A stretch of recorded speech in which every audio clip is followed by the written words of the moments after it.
Hoy nos vamos a meter de lleno en uno de los mayores misterios lingüísticos que tenemos en Europa. Es una especie de historia de detectives que nos va a llevar miles y miles de años atrás, a una época en la que el propio hielo fue el que dio forma no solo al paisaje, sino, y esto es lo increíble, también al lenguaje. Y la pregunta que lo arranca todo es esta. ¿Cuál es la lengua viva más antigua de Europa? Y ojo, que la respuesta no es la que todo el mundo piensa. No es el latín, no es el griego. La respuesta es un enigma fascinante que la ciencia a día de hoy apenas empieza a descifrar. Y aquí lo tenemos, el protagonista de nuestra historia, el euskera. Es que es literalmente una isla lingüística. Está completamente rodeada por un océano de lenguas indoeuropeas con las que no tiene nada que ver. Es un vestigio, el único superviviente de un mundo prehistórico. La gran pregunta es, ¿cómo? ¿Cómo es posible que sobreviviera? Pues la respuesta, curiosamente, no está en los libros de historia, sino en el hielo. Bueno, pues para encontrar esa respuesta tenemos que viajar muy atrás en el tiempo, a una época anterior a cualquier cosa que conozcamos como historia. Porque esta historia no empieza con reyes ni con batallas, empieza con el clima, con un frío tan extremo que redibujó por completo el mapa de Europa y obligó a sus habitantes a tomar una decisión brutal: o migraban o desaparecían. Aquí tenemos el escenario, el último máximo glacial. Y, como se ve, esto no fue cosa de un día para otro, ¿eh? Hablamos de un enfriamiento que duró milenios, llegando a su punto más crítico, más helado, hace unos 23.000 años. Fue un invierno larguísimo que de verdad lo cambió absolutamente todo. Es que la escala es difícil de imaginar. No estamos hablando de una ola de frío, no. Estamos hablando de un continente, pues eso, congelado. El norte, el centro de Europa, todo se convirtió en un inmenso desierto de hielo. Y claro, esto empujó a toda la vida, incluidos los humanos, a buscar refugio donde fuera, hacia el sur. Fijémonos bien en este gráfico, porque es clave. La tierra en la que se podía vivir se redujo a una fracción minúscula. Apenas unas pocas zonas, sobre todo en el suroeste, seguían siendo habitables. Esto creó lo que se conoce como un efecto embudo, ¿no? Toda esa gente de sitios muy distintos concentrada en un espacio muy, pero que muy concreto. Y esa zona tiene un nombre: el refugio franco-cántabro.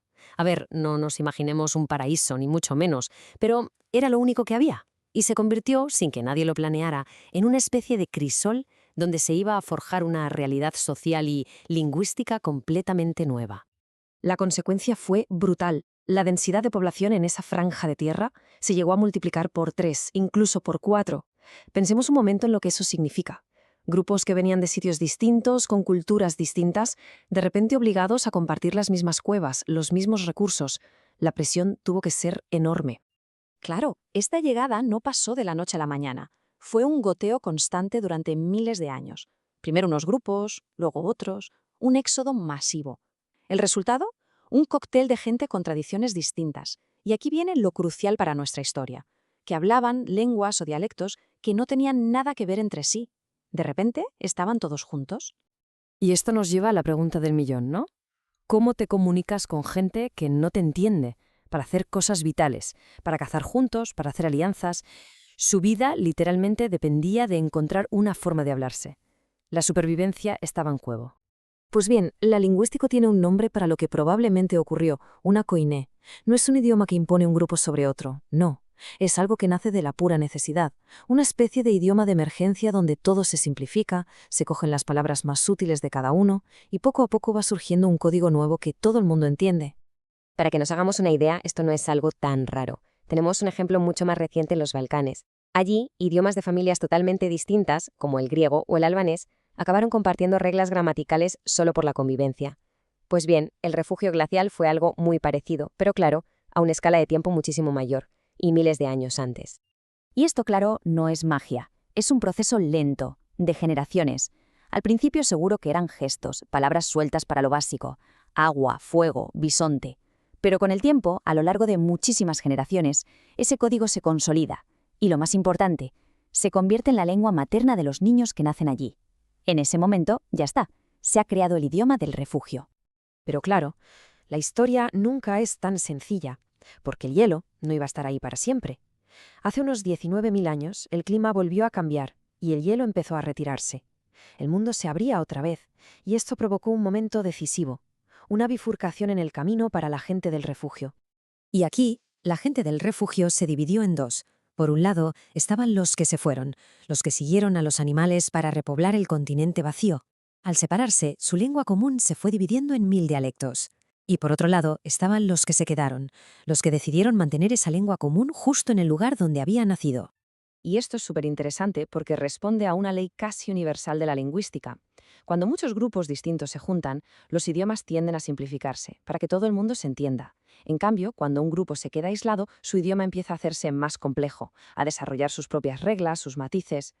O sea que el idioma de los que se quedaron no es que se quedara congelado en el tiempo, para nada, fue todo lo contrario. Dejó de ser solo una herramienta para sobrevivir y se convirtió en el vehículo de su cultura, de su identidad. Evolucionó, se hizo más rico y echó unas raíces profundísimas en ese territorio. Y es aquí donde de repente todas las piezas de este puzzle increíble empiezan a encajar y podemos conectar ese mundo helado de hace milenios con un idioma que se habla hoy.